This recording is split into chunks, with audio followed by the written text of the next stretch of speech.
So I have music playing, so I'm sorry if you can't hear me, but I'm gonna try to just talk as loud as I can. So the next thing I'm gonna do is what is in my brush box. Kind of like what's in my purse, but what's in my brush box. Because I know that a lot of people, and like what's in my grooming stuff, because a lot of people, when they're first getting a horse, are like, well, what do I need for a horse and all that. And I have collected over the last 5 years, so I have a lot of stuff.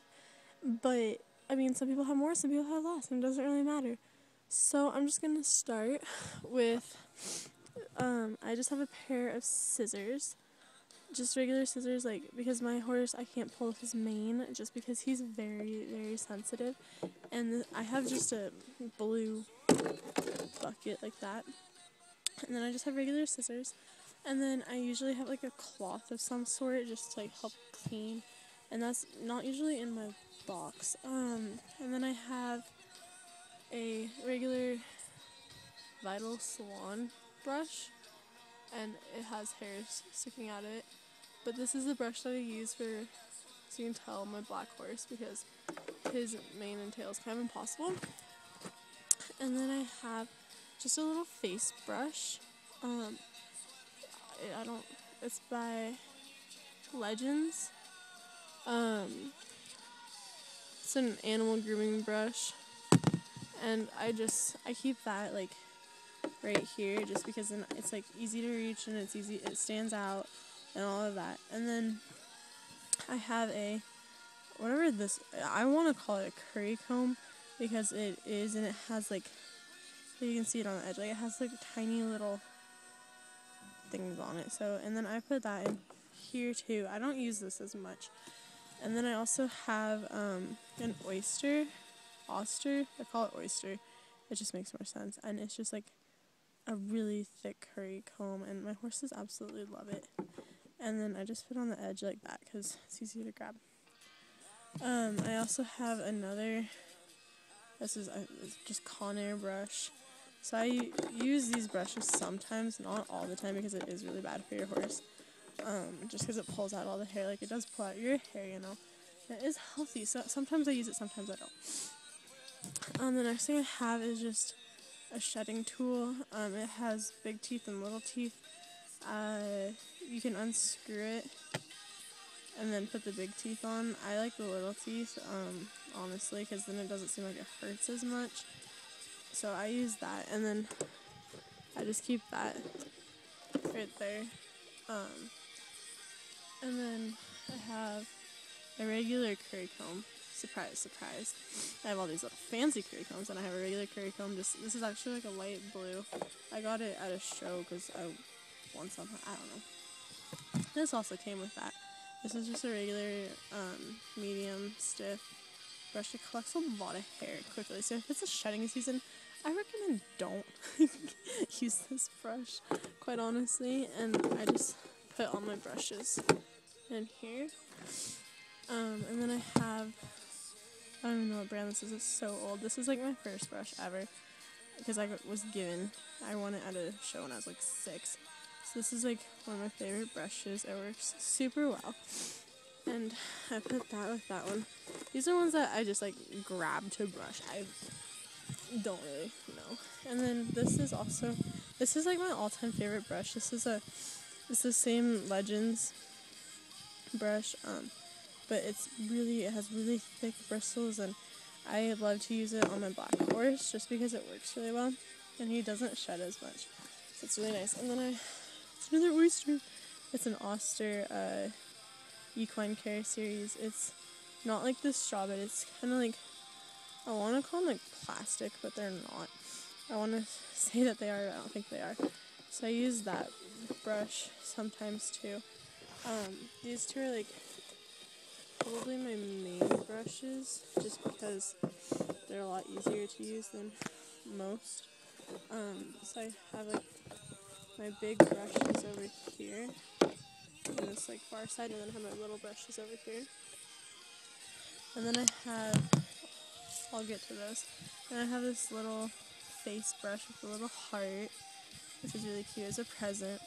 So I keep that. And the little brushes, of course. I use that as a face brush too, but I don't keep it with my face brushes. Sorry, I don't keep this with my curry combs. This is over here. Sorry, I don't know why I did that. I don't know, I have to keep it very organized. So, like, this is actually, these are over here, this is over here, and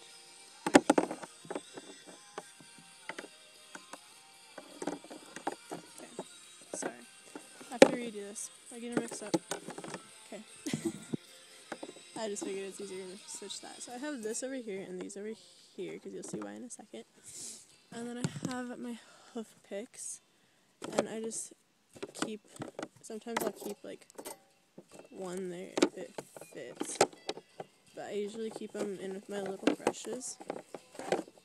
And then I have this long brush, it's by the Oyster. It's a really soft brush, so you can tell like I barely press and they like all go down. It's really soft and I really like it. I keep that with my big brushes.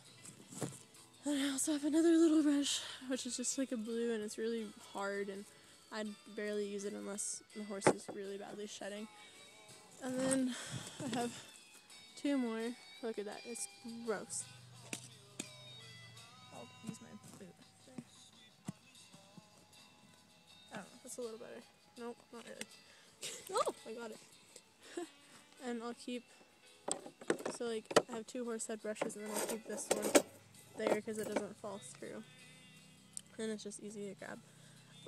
So I keep 3 hoof picks in there. I have 2 of these ones like with a horse head, like the typical hoof pick with the brush. I have that, and then, let's see.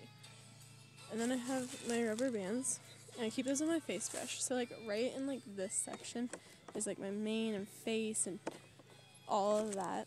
And then I have like my curry combs and all that, and then I have my little brushes, and then I have my big brushes. So it's really easy to keep track of where things go. And then I also have one of these, a Slick and Easy grooming box. It works so well. And see, you can tell I've used it. And I keep that like on the side of my big brushes. So that's my brush box. The finished look, I'll show you from the top. So I have my like grooming face stuff. I have my medium brushes and my hoof picks. I have my curry combs, a hoof pick, and then my 3 big brushes and rubber bands. And that is all of my all of my brushes. And my cleaning stuff, I'm just gonna go through it. So a lot of people always ask. I have a mane and tail by Car & Day and Martin. Yeah, that it just has a regular spray top. Then I have a fly spray, Bronco Equine fly spray. It's repellent. It's not a killing spray because I cannot stand the killing sprays. Sorry, I'll turn it this way so you guys can see better, but it's not a fly spray. It's leak-proof technology. It's really nice. And then I have a mane and tail detangler, friction-free slip spray-on. And I like that. And I have 2 of these Equus Premium Marigold. This stuff is the most amazing stuff in the world. I got 6 of these like trial bottles, and I only have 2 left, and I'm so sad. So I have to go and get more. And then for my boots and like saddles and stuff, I'll go through that stuff. Oh, then I have this like black hoof polish too, water-based, like for shows and stuff. And then I have my Oakwood liquid saddle soap. Wipe on, wipe off, no water required. I have an instant wax shine for boots. I rarely use this, but it's the Kiwi Outdoor Saddle Soap. Clean, softens, and preserves for all colors. And then I have a Oakwood leather conditioner. And it just says apply with a soft cloth, allowing its natural ingredients to penetrate and work on the leather. After standing time, polish excesses off with a soft, clean cloth. Repeat application as often as required. So you can pretty much do that anywhere. And yeah, so that's all my cleaning brush stuff.